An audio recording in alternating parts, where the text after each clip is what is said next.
This is Empowered Human Academy. Welcome home. I don't know that new things happen without some tension.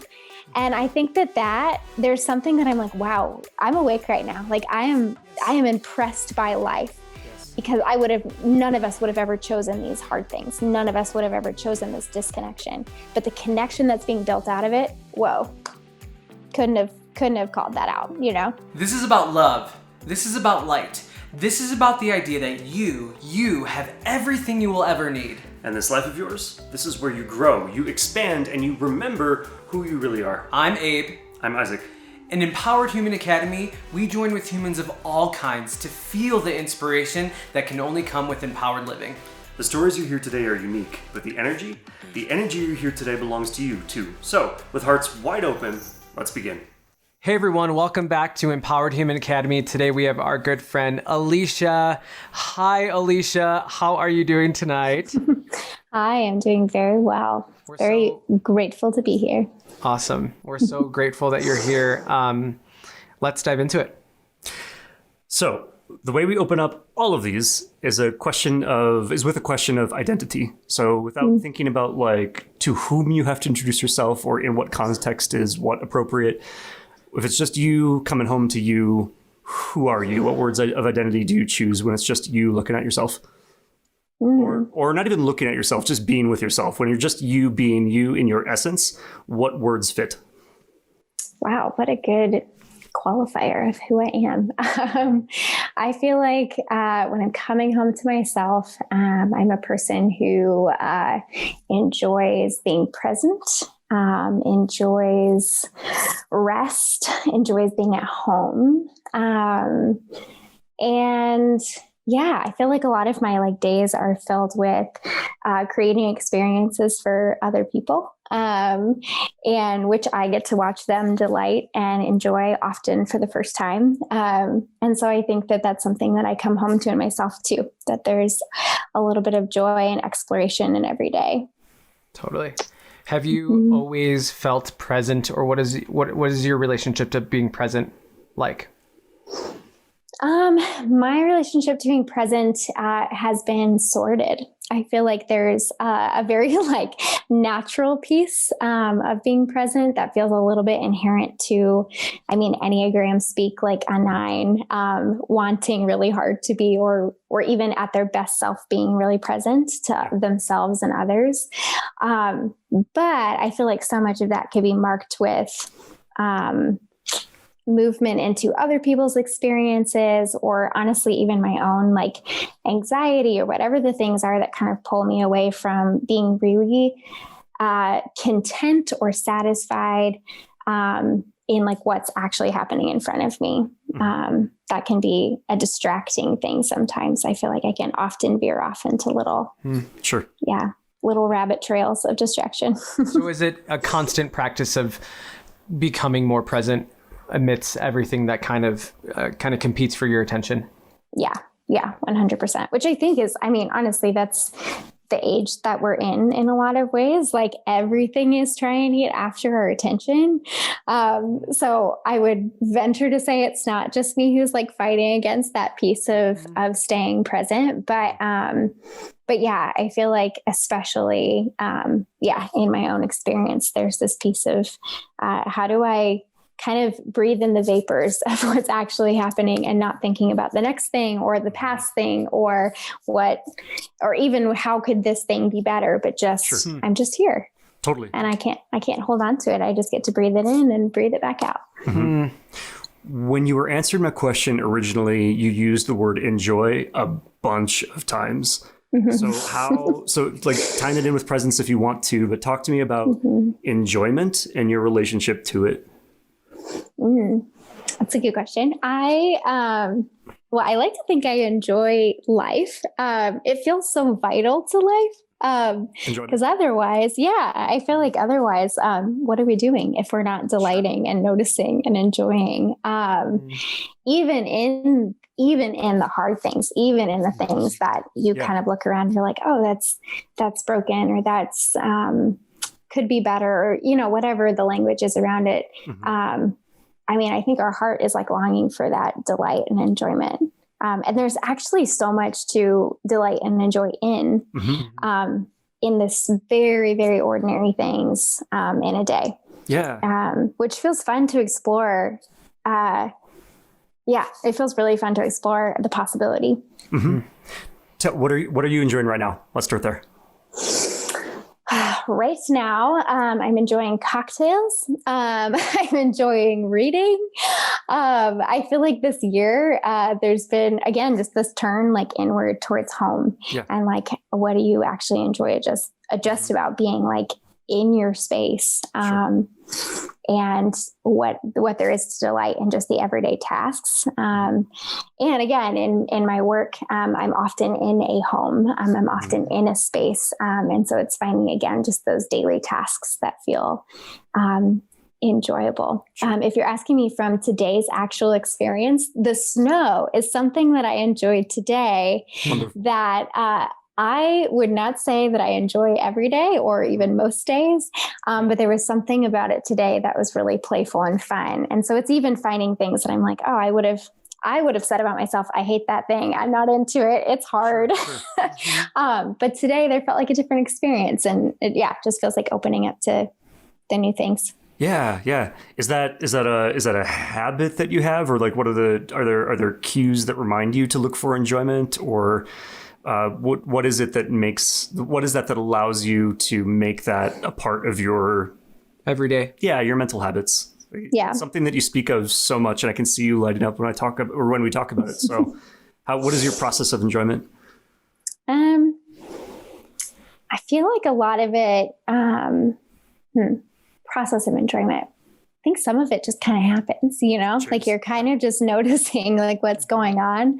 I feel like part of the noticing or the habit of noticing things feels really like handed down to me from my mom. And I think that that's something that she was so good at, finding the really ordinary like adventures.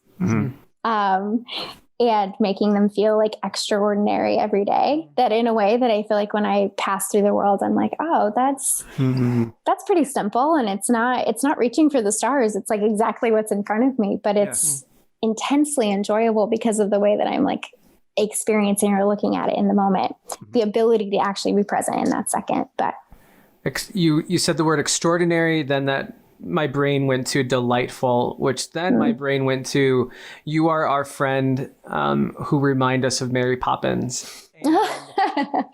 For those of you who are listening, we all went to France together, Alicia and a couple of friends and us. We went to France, and there's a video of Alicia in France kind of leaving to go on kind of her own solo adventure afterwards. And the way you just like turned around and went and just kind of skipped into the kind of unknown, into the future, is kind of what I view you as. Like that spirit of like optimism is what you're talking about, like finding delight in the everyday. What kind of inspires you in your everyday?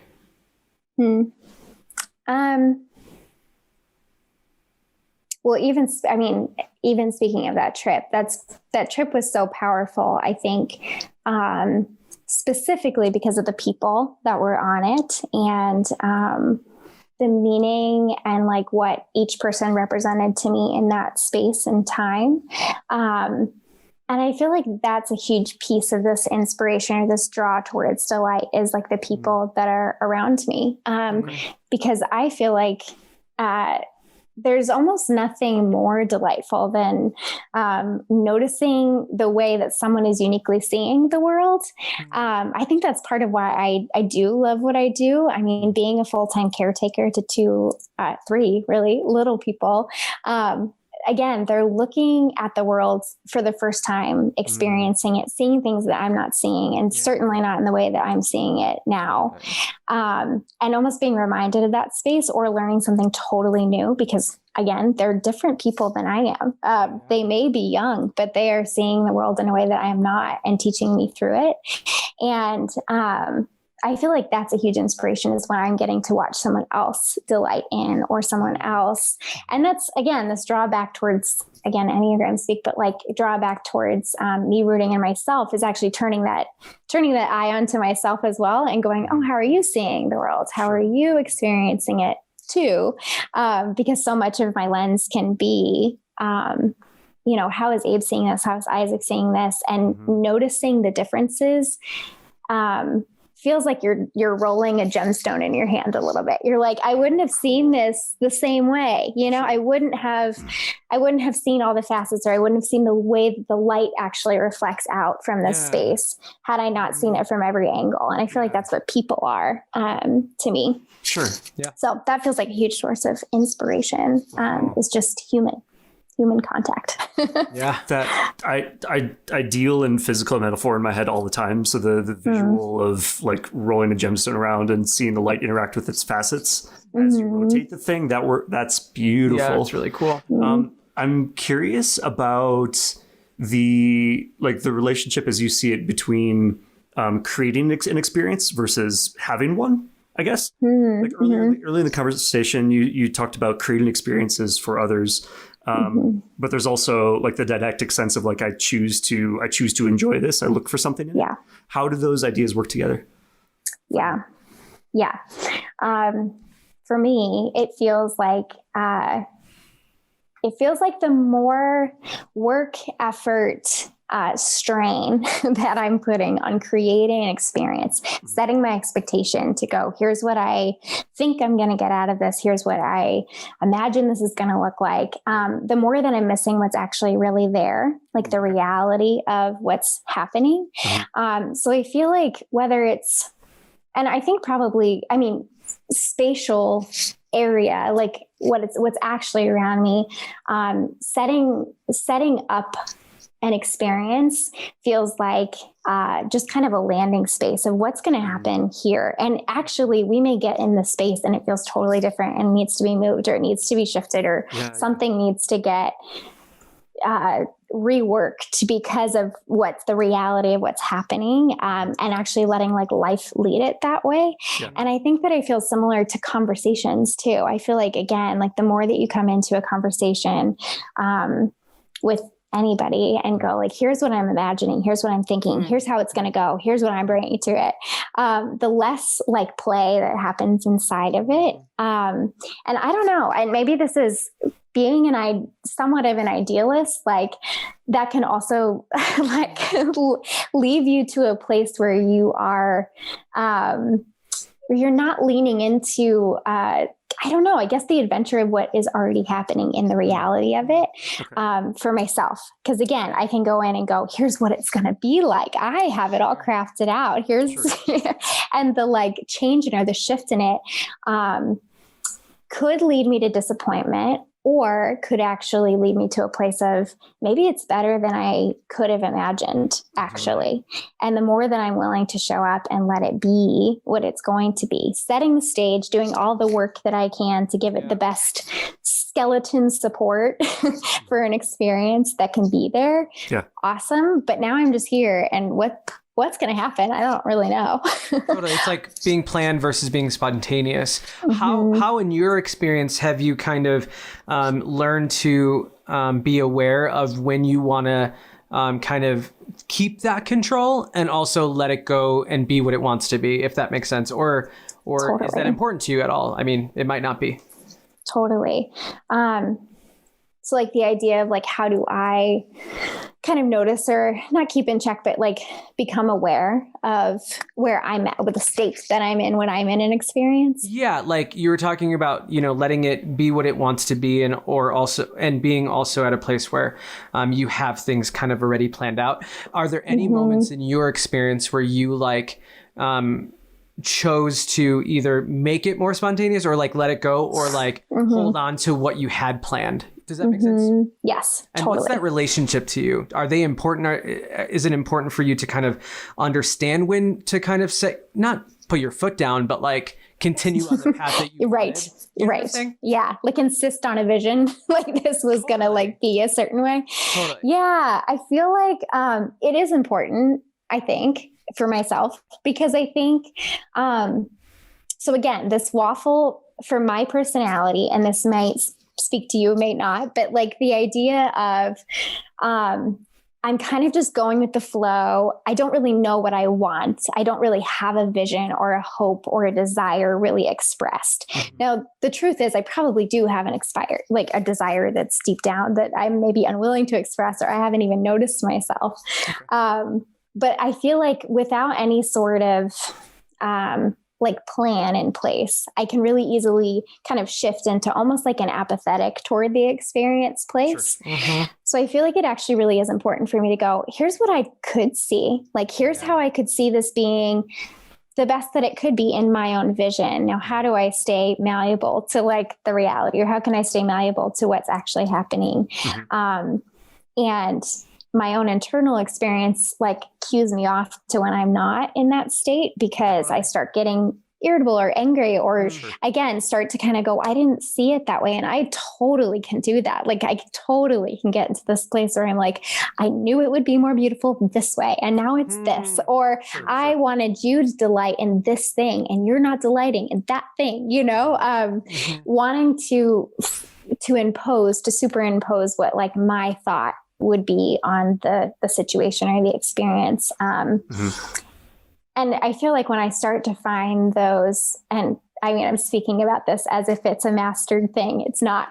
I'm speaking to it because I probably do it every day on some level, have to internally cue into, am I getting irritable about this thing? Or am I pushing? Can I feel the like push inside of me that's like, feel it this way, see it this way, experience it this way. This was the best way to do this. Or am I feeling this other piece, which is, I don't really care, whatever's happening. And I'm like, where's the middle ground where I care deeply about what's going on? Yeah. And I also really care deeply that it has the freedom to become what it's going to become. And it's literally an everyday, like little pendulum swing of just noticing what's happening inside. Yeah. That makes sense. What's the story of that over time for you? Like if we look at the last 10 years, how have you evolved in your relationship to that balance?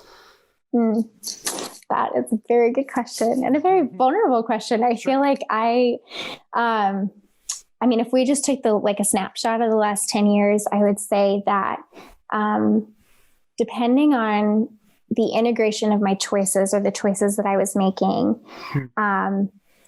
really sets off how much I was experiencing or tapped into some of this. Okay. I feel like... Can I pause you? Yeah. Can you define integration of choice before we keep going? I just want to make sure I understand what that means. Totally. For me, it means that I'm choosing something because, again, both I care about it and I want it to happen, that I'm aware of how I feel about something, and I'm willing to stand up and say, this is what I want, this is what I see. Okay. Again, I can make a lot of choices that are based on something else, anything else, fear. Yeah. I don't want to make this choice because it's scary, or I'm making this choice because someone else really wants me to, et cetera, et cetera. The most like self choice that I can make, the most integrated choice, I know it's from me, like being birthed out of me, is like an integrated choice. Yeah. Over-explained it. But I feel like the snapshot of the last 10 years, I would say that there were years that I felt like when I was surrounded by like nourishing people that were feeding this piece, teaching me some of this, like how to live this way, how much I was really leaning into that was like an explosion of life that felt like that. And then there was a really large period of time, probably 5 years or so, where I made daily choices that just moved me out of this place of experiencing delight or experiencing presence. And for a long time saying yes to that, like daily going, that's okay. That's fine with me. This is what life is, like something broke and I don't live in the like delight life anymore. And to find a balance of, again, like coming out of that season and starting to make different choices and saying, I believe that life is actually meant to be abundant. I actually believe life and experiences are meant to be delightful and full. Sometimes overflowing than what I even experienced. How do I again like start to move towards those opportunities? Because I kind of feel like, I don't know, like life kind of flows with what you let it have space for. Like if you're opening up enough, stuff happens. When you're closed up, it just doesn't, the energy doesn't flow that way anymore. Totally. What did you have?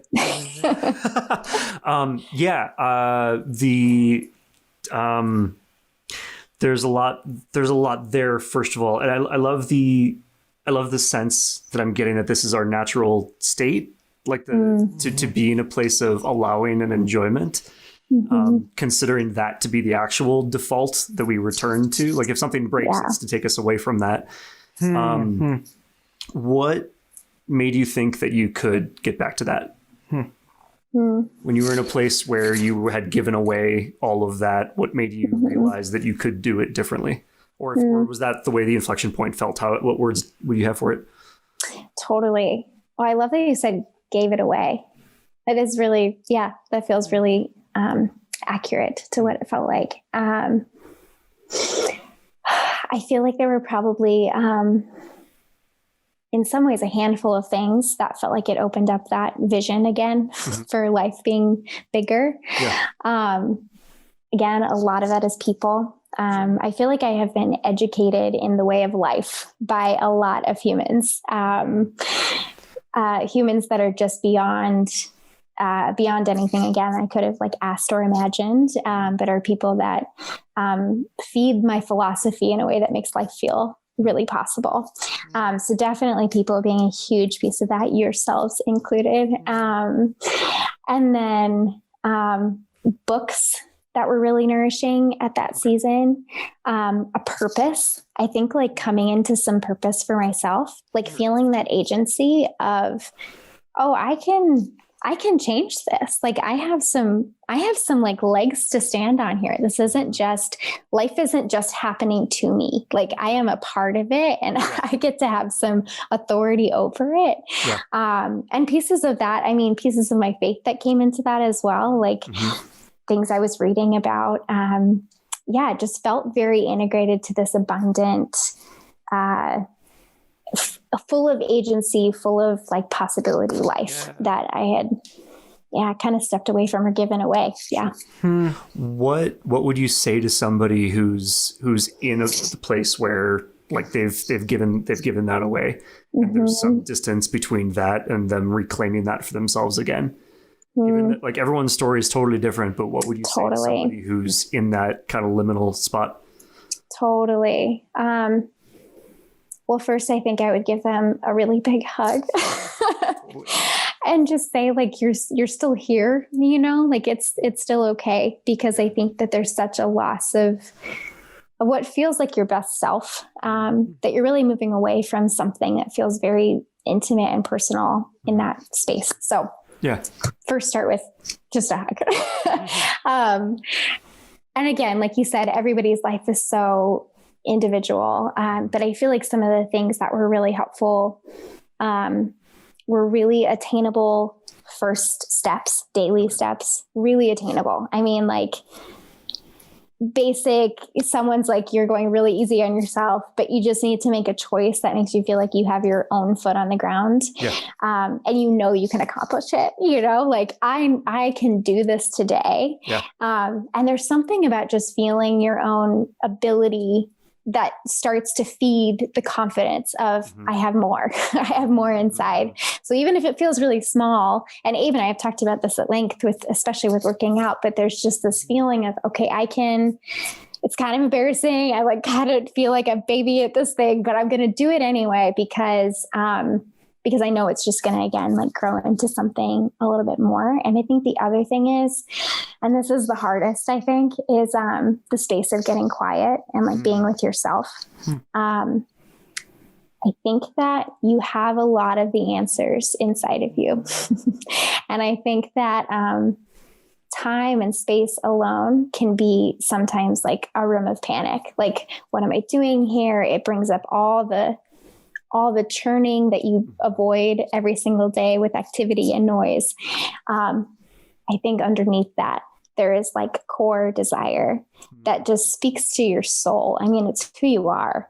And I feel like when you can get to that space, you connect to this deep self of here. Oh, I am here. And all of a sudden I kind of know what I want. And now you're hungry for something. You're hungry for life. You want it. Where I think before you're ignoring it or moving away from it because you're afraid to want life. Because if I can't get it, if I can't feel alive, then it's painful. So I think actually connecting to desire is a huge piece of that. Okay. I have it written down, and kind of go in depth as much as you want to this answering this question. But I wrote down, what are some of your deepest desires and what's your relationship to your own desire, given everything that you've experienced? That's funny. Very. We got time. Totally. So my relationship to desire is, I feel like a baby at desire. Again, like I feel like it just admitting that off the bat. It is a journey that I'm on to come to that quiet space and go, what do you really want here? Because again, half the time I wake up and I'm like, I don't really know. What do you want? Like, you tell me what you want, and then I'll like figure it out from there. So it feels like a huge deal. And I feel how strong I feel when I start to tap into, okay, slow down, Alicia, like center in. What do you really want here? Some things that I found in this last year that I've really wanted to narrow it in to help me, I feel like are, I think like connection in life, like companionship with people is a huge one. And I think that the scarcity of actually being in the same room with people is a huge indicator of like, oh, this was really important. And I took that for granted. But really though, I feel like the few times that I've actually been in the same room with someone, the energy that comes out of that space, it's different than being online. It just is. So I feel like this deep desire to live in community, to live with like family or chosen family or just people that you, that you can, that are like life changers, like expanders, like people that are going to be, make your life bigger and grow. And hopefully yours the same to them. Feels like a huge desire. I feel like there's a ton of desires. I wish I was a better cook and like, all the little things, but I feel like the deep desires are, I really would love to live in nature. I would love to, build my own home, like design a space. I mean, there's just things like that feel like things that I'm recognizing and actually owning and saying, someday these will be true. Yeah. Don't know when, but they'll be true someday. Yeah. I'm curious about that confidence right there. And like 2 minutes ago, you said something about like the risk of desire, right? The risk inherent in being honest with yourself about like, I desire this. And also I can't necessarily control the future. So is this a vulnerable place to even say this in the first place? Like, Totally. Can you tell me about that and how you relate to it? Totally. So this feels something very connected to, I feel like both connected to faith. Okay. And I don't just mean faith like a belief in a higher power, but I think even just faith as it means in the dictionary, like there is a choice that we have to make, like a choice to believe in something that we don't see, that we can't prove, that I can't say this is for sure. But I can either choose to live in a flow or a stream of life where I'm going to cut something off and say, it's never going to happen. Never going to get there. Not me. Or I can choose to have this faith, this like born hope. That's like, I'm going to choose that because it's opening something up. And I do feel like that feels really connected to two things from my story specifically. One of them being, again, this deep reading and this deep like experience of higher power God, like this experience of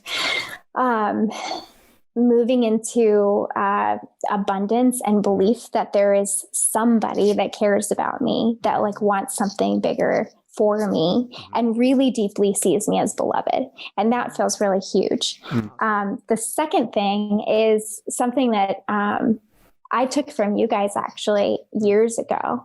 And you guys were talking about your trust in the goodness of the universe. And I don't remember how you phrased it, but at least in my mind, there was this very strong picture of almost this like trust fall of like, I'm just going to throw myself into life and trust that there's goodness. And that to me, it really connected to both my faith life, but also just this faith of life is going to be good.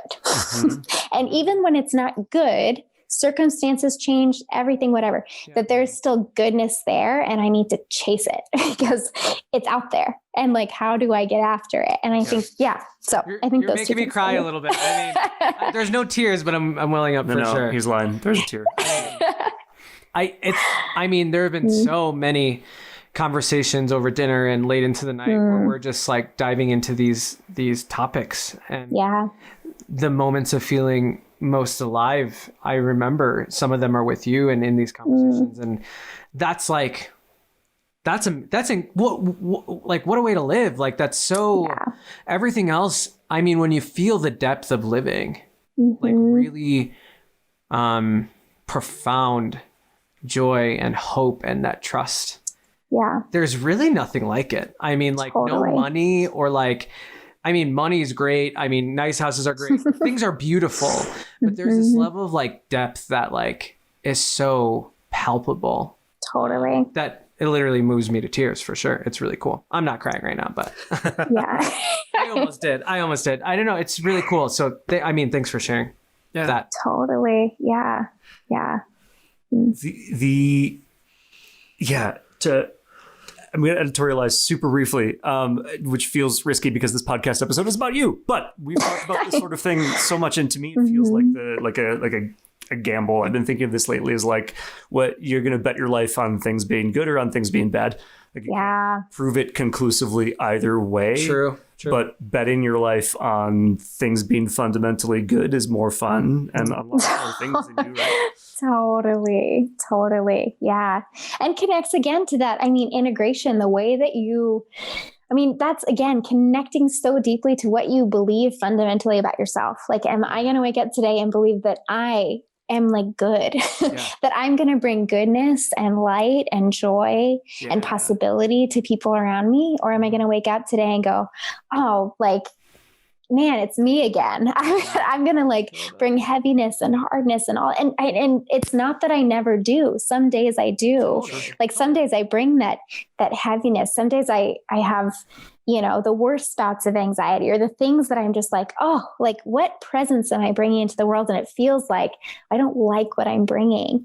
But there's this feeling of, but that's not all of who I am. That's an experience of things that are passing through me that I would love to heal or take hold of, or, whatever the things are. But fundamentally, I am made out of joy. Like I am made out of delight. Like I am made out of beauty. Like that's where it started. And these other things are like, they're in me, they're around me, but they're only meant to be cared for. But the resonance of who I am is something totally different that I get to tap into, which feels really different. Yeah. Totally. Wow. Totally.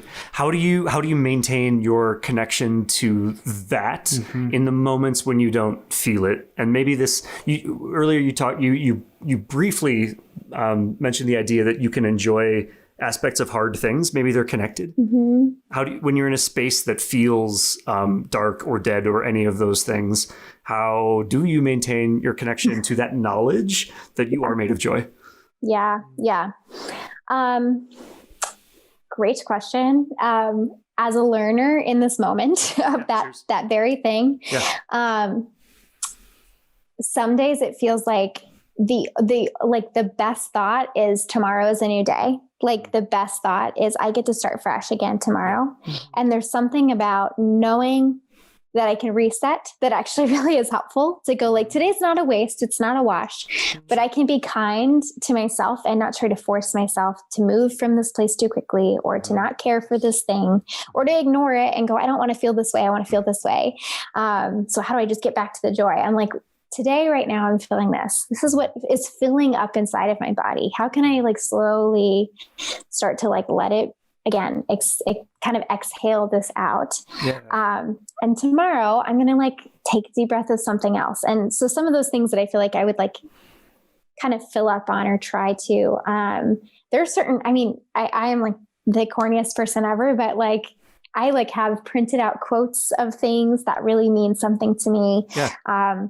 Near my mirrors, near like my desk, near my door, like just near places that I'm like, I'm going to remember these words because these words remind me of that thing, because I'm not going to remember on my own. I mean, I'm going to get through my day and go, I'm late. I didn't have my coffee. I didn't do the thing.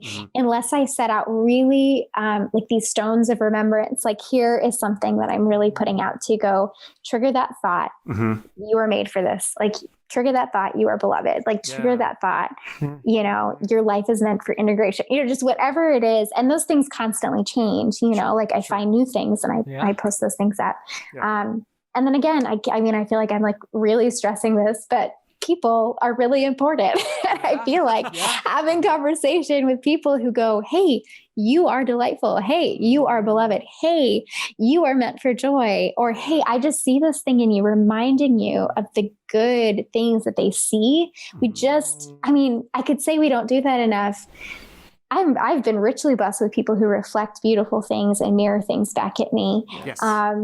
I know a ton of people who just well up and pour out every day. And it's the biggest gift. And the biggest thing that I can say is thank God and thank like, I'm just like, wow, thank you. I would be in a very different place if I didn't have those reflectors. Awesome. Yeah. Yeah. Totally. Yeah. Coming back at me. I want to like point at a specific expression there. You said, I could say we don't do this enough, but actually there's so much of it out there. And that distinction feels so important to me. Like instead of being, this is a larger soapbox than this, but like instead of chronically bemoaning like, oh, would that we were better to ourselves. Like totally. There's a lot of like the fact that we're breathing right now, looking at each other in the eye, thanks to the years of engineering that someone else did. Like, there's so much good involved in everything that has gone into this moment right now, and that's exciting. Well, and it also reminds me in a world, well, and not that it's kind of the antithesis of what you're saying, but not to say the opposite. I think like sometimes I think about the desire to just kind of be insular because I'm like, no, if I'm empowered, then I can do it without anybody, kind of thing. When actually the reason why, but a reason why I'm really empowered is because I have really honest, heartfelt, open, vulnerable conversations with you and Isaac and our close friends that really mean something, that actually open more doors for me than I could myself. Totally. To like be more of who I am. Right. So it's this constant reminder, especially in this last year. I mean, we haven't, we've been on Zoom and, whatever, we've all been kind of insular in a lot of ways, but just remembering that like we really need each other and we need not just any random people. I don't think, I think we definitely need the people who can bring out the best of us and also like encourage us and hold us accountable and whatever it is, because that it's like just fueling the fire, right? Like it's putting more gas on the fire. Totally. Well, it moves us away from this like competitive kingdom where like, if you have something to offer me, then I have to have something that not only I offer you, but out offers you. Like we have to keep matching and rematching each other.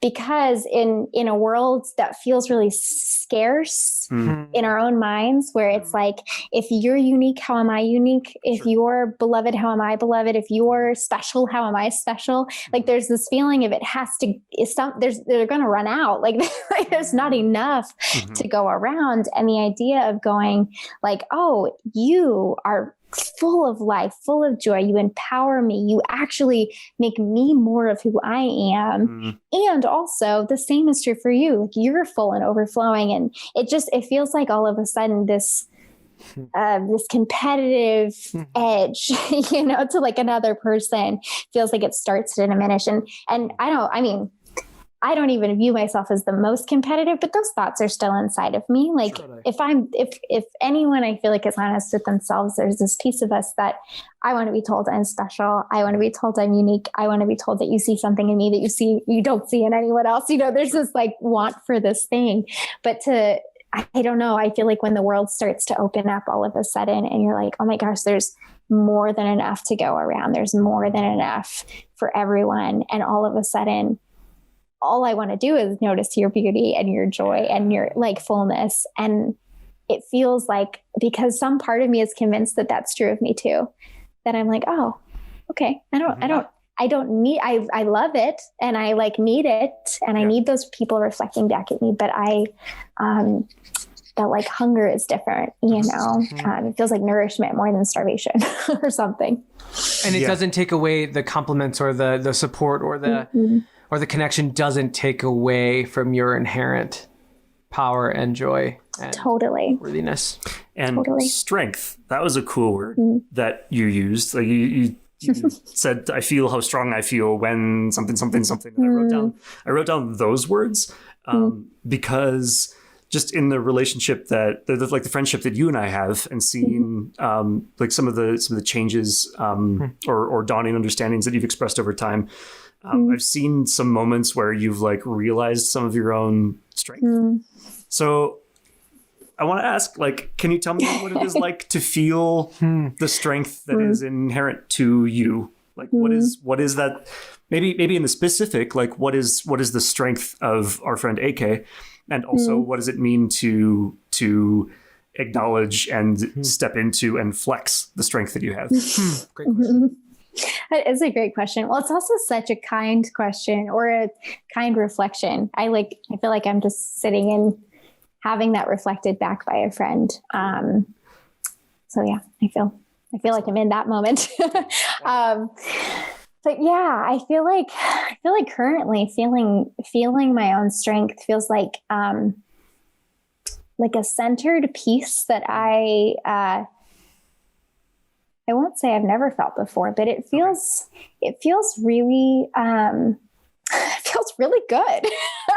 It feels like, oh, I know where I'm at, like someone could ask me kind of any question and I don't feel like I'm going to lose my footing, or something off could happen. And I don't feel like, I won't have the tools to be able to handle it. Like there's something in me that just knows I have enough inside. And I feel like in those dawning moments of like strength, the thing that is being fought at that moment, the inner thing that's being fought is, you don't know what you're doing. You don't know why you're here. Okay. You don't know what your purpose is. You don't know, you don't know what you offer, essentially. And so the strength comes up, as a fight to this, going like, you are enough. I don't really care what you do for work or do this thing. It's like you're enough because you're here, and you're enough because you are. That's it. So I feel like coming into flexing some of that strength is actually exercising like more honesty in relationship. I feel like is going, oh, I can say this because all of a sudden it's not as scary to me, like what's going to happen on the other side of this truth. Or I'm not, I can actually let something that I love go, something that has like served me, that I think is beautiful, and that for some ways I've wanted to hold on to. I can actually release this and say, there's something else coming, because this isn't all I'm like worthy of, if that makes sense. And I can make, maybe other people too, but I can make really small choices, like this is good. This is enough. This is more than I could have imagined. And then I'm like, but actually maybe I'm stopping somewhere. There's no stop sign, I'm like, this is good, but actually there's like more here, and it doesn't have to be bigger, but it's different. Sure. And to continually change is a part of staying awake to life, I think. But I don't know if that answered your question, but absolutely. I got on a roll. I love it. Incredible. Define for me awake to life. these are like good questions. And I'm also like, what did I mean by awake to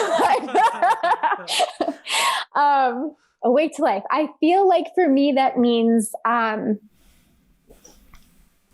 think it connects back to this presence and back to feeling integrated. Like, again, I'm like killing those words, but, awake is like, I'm noticing what's actually, again, like happening in the reality. I feel like when I'm sleeping, or pulling away from, awareness, I'm kind of just letting life happen. It's like, I'm not the first person to say this, but like when you're like, you know your route so well when you're like driving that sometimes you start somewhere and you end somewhere and you're like, what happened in the in-between? I'm just on autopilot. And I feel like that's such a temptation out of life because there's a lot of life that is rhythmic. And being awake to life feels like I'm in the rhythm of it going, I'm doing some of the same things I did yesterday. But what is for me today? Like what's happening inside of these same things today that's actually like meant for me, growing for me. Teaching me something. Yeah. Totally. That's really beautiful. We have 3 questions to end this off, this conversation off. My first one is you talk a lot about presence and you talk a lot about being awake to life. And in that same spirit, what kind of wows you about living? Like when are you just like, wow, like kind of moved? I am probably most wowed to living.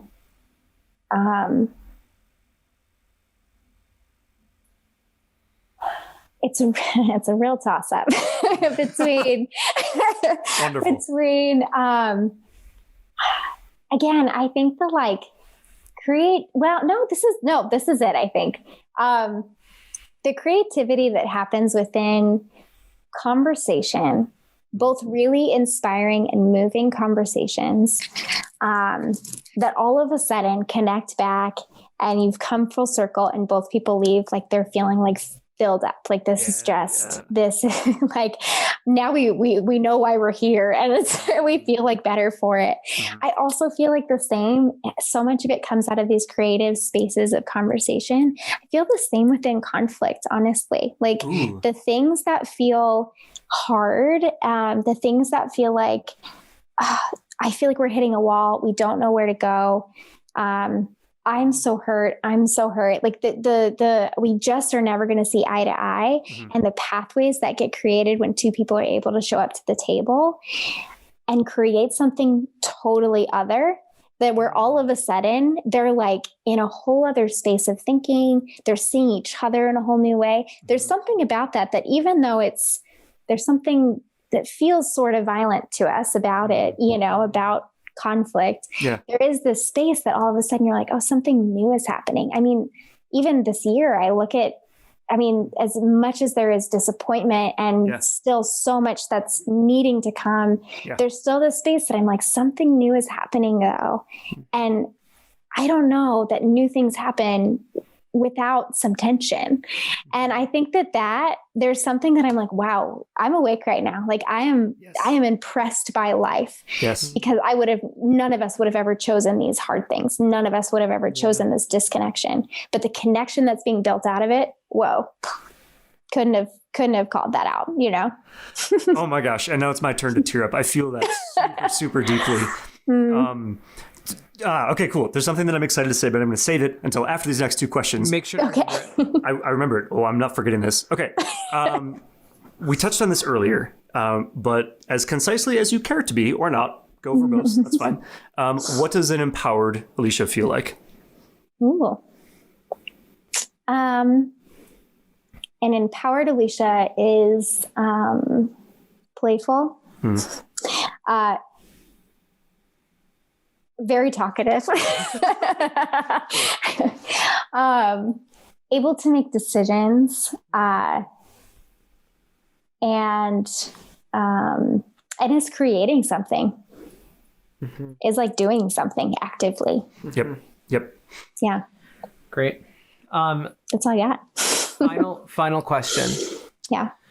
What do you know for sure? I know for sure that I am loved. I know for sure that, wow, that feels like the big one. Cool. There are things that I know for sure, but I think the biggest thing that I know for sure is that I'm loved. Yeah. I love that. Foundational. Yeah. I could say more if you want, but that feels like the one to me. Yeah. Yeah. That's great. Yeah. There's not a lot of things that I know, but that I know. Yeah. Cheers. Yeah. Yeah. I feel this is the thing that I stopped myself from saying a second ago, which I'm now going to unleash, is that I feel like we've just spent the last 45, 50 minutes, whatever, like jumping up and down, pointing in life and saying like, look at this. Can you believe Totally. this is amazing? Totally. Yeah. How cool. Totally. Yeah. Yeah. Like complete noticing and in awe and wonder of what's like what is before us. Yeah. Just that we're alive and we're here. And we get to notice it together. And that feels so huge. It does. It feels so huge. So everyone who's listening, go out and notice everything around you right now. Your friends, the water coming out of your faucet, the grass, the sky, yourself. So thank you so much, Alicia, for inviting us into this space and inviting us into the appreciation of life, of living awake. We appreciate you. Oh, love you guys so much. Thank you. Thanks. This podcast is the work of Lightward, our company, named for that toward the light direction which informs every single thing that we do, including money, which means, like everything else, the way we earn revenue is not based on industry norms. It's based on what feels deeply right and aligned by passing through the door that feels like it has more behind it, not less. And the way we keep this podcast going is all Lightward. It's pay what feels good. It's an exchange of value between you and us. We're keeping conventional podcast advertising totally out of this. And here's how Pay What Feels Good works.